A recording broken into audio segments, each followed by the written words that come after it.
Hi guys, Matt from Warrior Pilgrim here, and as you can see, I'm wearing some armour. At the top part, I didn't think to put my greaves on or any boots. And certainly not wearing a helmet when I'm wearing an arming hoodie. This is to demonstrate something very important. Armour is not as bad as people might think, or for that matter, as good as people might think. This is quite simply because armour is not entirely designed for what people have in mind. And when it does have short failings, it is not as bad as people think. This is very important to understand, especially in terms of combat. So what I'm wearing, first of all, over the top is some shoulder guards. These are simply made of leather, bought from a lark store, but these can be made harder out of boiled leather, chest piece as well. Often I'd probably wear either a heavier piece of metal over the top, or even a hauberk, really a big chest plate. This allows for much protection of the chest and especially the collarbone, which is very vulnerable to getting struck and broken. This gives me a little bit of protection around here. This does restrict me somewhat, but I can still throw some decent moves, swing a weapon. In fact, if I grab my hockey stick, which is just here, I can still do some good moves and still cover myself pretty well. Granted, it restricts my movements above, but that's simply because in most forms of combat I would actually be wearing a helmet. I have not bought a helmet yet. I do plan on getting one at some point. But right now it's not so, since I'm not doing any HEMA. This will allow me to focus mostly on striking, deflecting from the head, and landing my own blows, rather than worrying about what people are doing to my head. I'm also wearing chainmail, or just mail. This is rather heavy, but it is actually quite loose and easy. But the most tricky part is the fact that the sleeves, which I've gathered up in order to give me a bit more freedom of the arm, actually restrict the straps of my hauberk from going underneath. I might even have to undo this at some stage. I'm just not going to do that now since I'm recording. It does allow a lot of weight down onto the arms, but it still allows me plenty of movement in the wrist. I've also, since I've gathered these up, it allows me to do some archery, so I can draw a bow with decent reach and strength. Though it does encourage me to really focus on lifting my elbow, so when I draw, I've got the good form. So, this is fairly heavy. It's about 12 kilos, 12.5 kilos, which is, and I've tested this, heavier than an average 7-month-old child. In fact, it's nearly as heavy as a 2-year-old child. So, it's pretty much a good weight to move around in. It's actually, however, far easier to manage this long term than it is to manage a 7-month-old. Because 7-month-old is clingy and you have to hold them in your arms. My daughter is very young, she can't walk yet, she's only just figuring out to crawl, but she's still basically relying on us for mobility, and boy does she make the use of it. We even had to get a strap to hang her from our shoulders to make it easier. And even the carrier, she's all the weight forwards. It is a weight on the knees. This can make it harder to manoeuvre, but in general, she's pretty easy. The armour is actually a little bit easier. I can wear it longer periods, I can move around, and because I'm used to carrying such a heavy weight in one arm for most of the day, I can easily do this whilst recording, though I'm pretty sure my knees will regret it later on. This is very important. Simple fact is, it does not entirely slow you down. Some people will think because it is so heavy, it slows you right down. Simple fact is, whilst I may not be as nimble as I otherwise would be, I can still manoeuvre pretty well. Just to demonstrate the difference, do similar moves.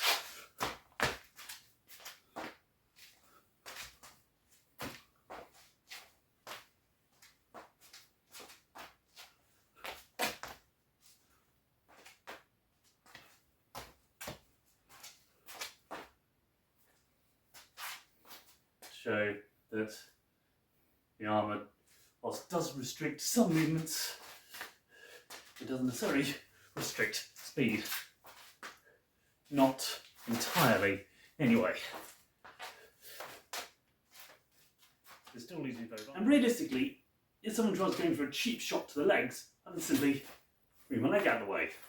That's all. My legs aren't armoured. And to be fair, the legs are the last thing you'll want to armour.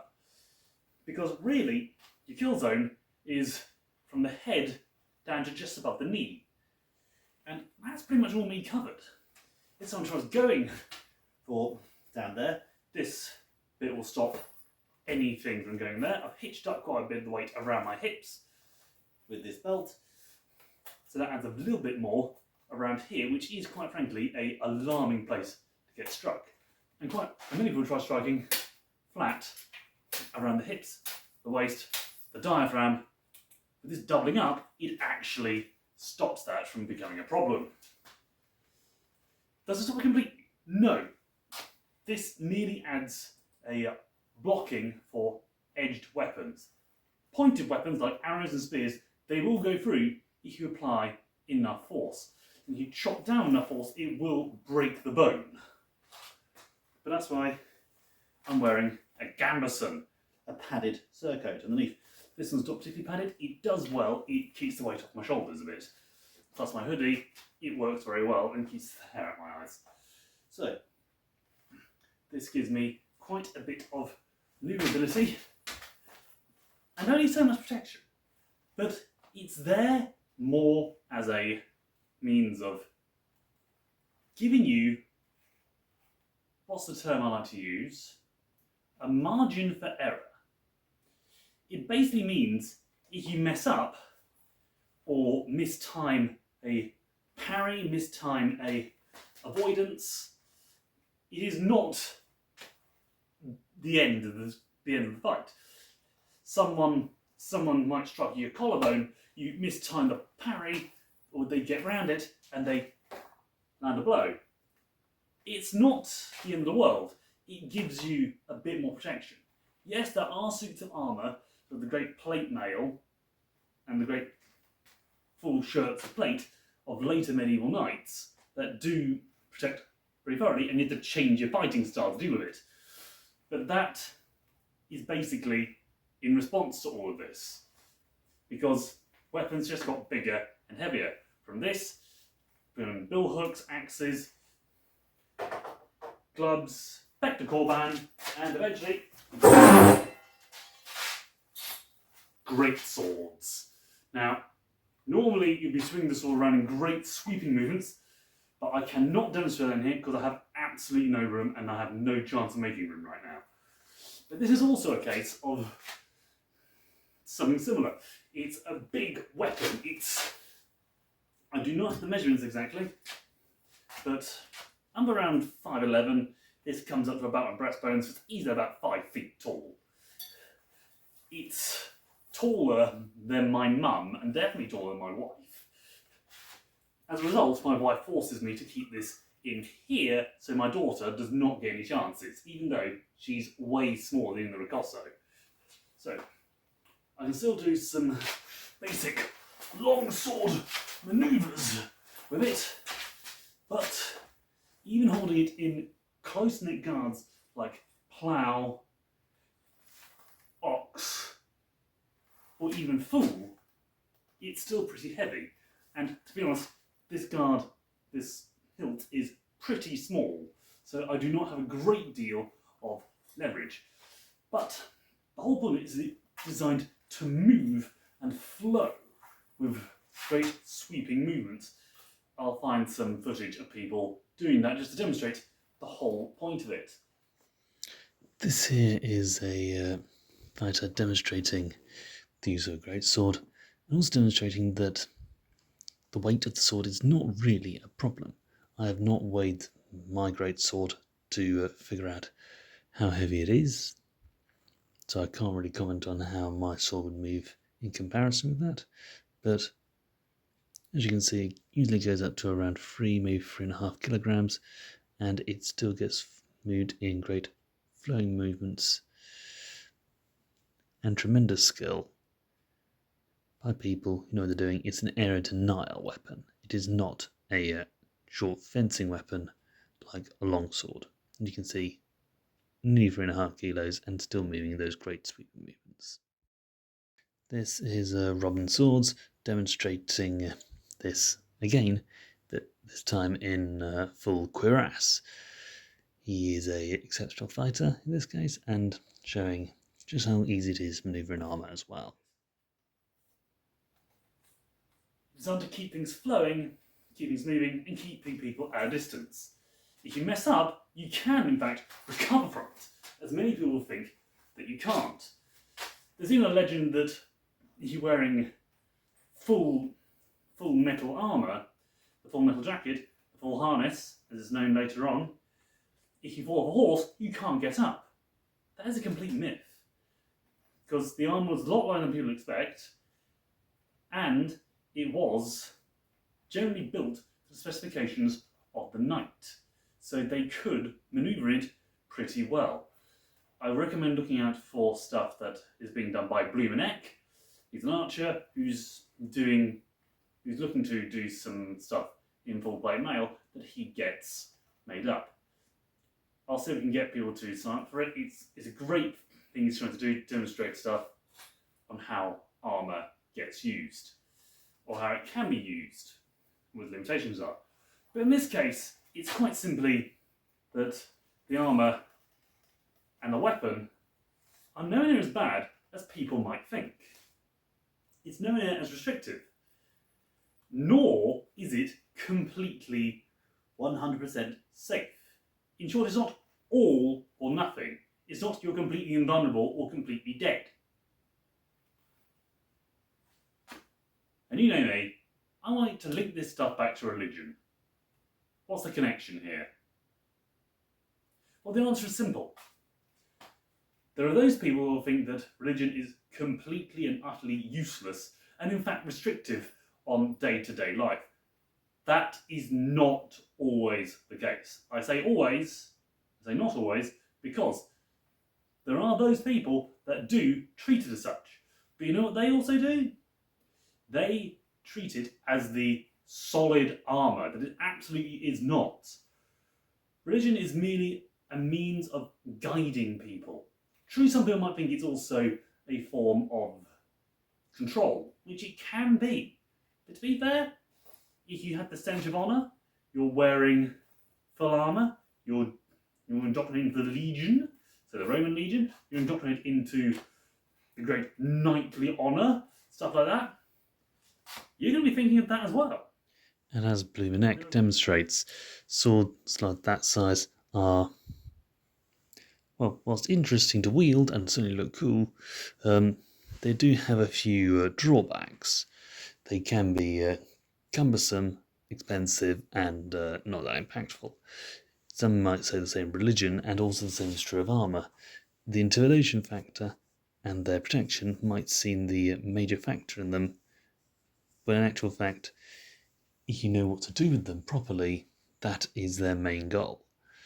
Doesn't mean they're not totally flawed or easy to lose to, but if you know what you're doing, you can easily put someone off giving you problems. Is that always the case? Not always. But that's just like anything. It is not, as I said, the be-all, end-all. Not completely one thing or the other. There's going to be nuance. And if you don't treat it with nuance, then you're just as bad. You're just as bigoted as those people you are blaming. I'm pretty sure some people will be questioning me on this. The LGBTQ, are they predators? Some could be, some could not be. Are priests predators? Some famously are, many are not. Do some trans women merely claim to be women in order to get access to vulnerable women? Yes, there are some. Is that the rule? No. Just because you happen to fixate on those aspects does not mean they are the rule. You need to study, you need to understand, you need to spend time actually with the people that might not even be what you expect. You need to look at the studies, you need to spend time with people outside that circle. And you will see that those that you thought were the rule could very well be the exception. Yes, there are those people that demonstrate armour is heavy, cumbersome, and slows you down in a fight. But if you know what to do with it, you can still work around it. And in fact, if you have the armour tailor-made for you, if you're able to treat it as it properly should be, you will see that it's actually just as effective as anything else, and much more worthwhile. Yes, there are things that could crack it open, but you know what you're doing. You can still work with it. Yes, I could get stabbed, I could get shot, I could get hacked down with a sword like this. In fact, my armour would not stand up to this sword, so I'm definitely not going to let anyone test it out on me. And this is battle sharp, so I dare not touch the blade too much. But all this is me to say, if you're going to look at something that you think has no nuance whatsoever, there's only one thing. You need to do your studies better. Not all marriages are broken. Not all religion is controlling. Not all knights are either unstoppable forces or merely ready food in a can. Just heat and serve.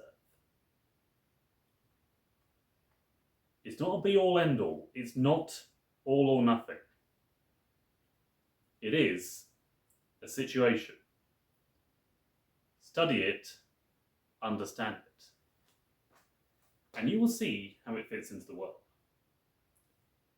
So remember that, my friends. Consider the nuance.